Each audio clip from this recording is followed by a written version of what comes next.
और प्रामाणिकता के साथ प्रतिष्ठित है। वो शब्द जिसको हम बार बार दुनिया के अलग अलग तरह से जेन जी जैसी बात सुनते हैं, हम उस वाले भाव के हैं नहीं।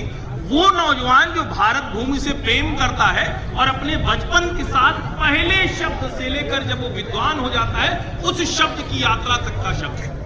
हमारे देश के जितने तरह के विमर्श चल रहे हैं, जिसको हम बार बार कहते हैं कि राष्ट्रीय विमर्श का ये जो वक्त है और उसमें नौजवानों की जो भूमिका है वो कमाल है, वो शब्दों का उत्सव ये हमने तय किया।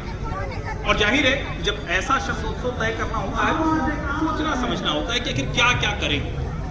इस शब्दोत्सव में शायद आपको देश के किसी भी हिस्से का कोई हिस्सा छूट गया हो, कोई शब्द छूट गया हो, ऐसा नहीं मिलेगा। नंबर 1, कोई कला ऐसी छूट गई हो जो देश के किसी हिस्से में होती, वो आपको इस प्रांगण में मेजर ध्यानचंद नेशनल स्टेडियम में नहीं मिलेगी, ऐसा नहीं है। नंबर 2, कोई विमर्श आपके मन में आता है जो टेलीविजन की डिबेट में आप सुनते हैं, जो लोगों को आप सुनते हैं, वो इस मंच से आप अगले 3 दिन में होते हुए नहीं देखेंगे, ऐसा नहीं होने वाला। नंबर 3, और जो सबसे बड़ी बात है कि यहां हम आयातित विचारों के साथ, पहले स्पष्टता से समझ लीजिए, दिल्ली शब्दोत्सव भारत भूमि की रामकृष्ण शिव की संस्कृति वाले शब्द को उत्सव में बदल रहा है। ये किसी आयातित विचार वाला नहीं है। हम कहीं से सुन लिया, किसी ने कह दिया, अमेरिका ने बोल दिया, कम्युनिस्ट कंट्री ने बोल दिया, वहां से हम नहीं सीखे।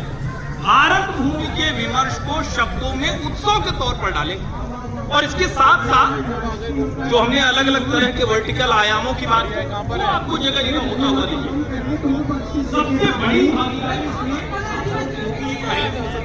क्योंकि हम उनको जनता की तरह नहीं देखते हैं। हमको जिस अखिल भारतीय विद्यार्थी परिषद में काम करते हुए वहां कहा जाता है कि छात्र आज का नागरिक है भैया, कल वाला नहीं है। तो आज के नागरिक को, यानी जो भविष्य तय करने वाला है,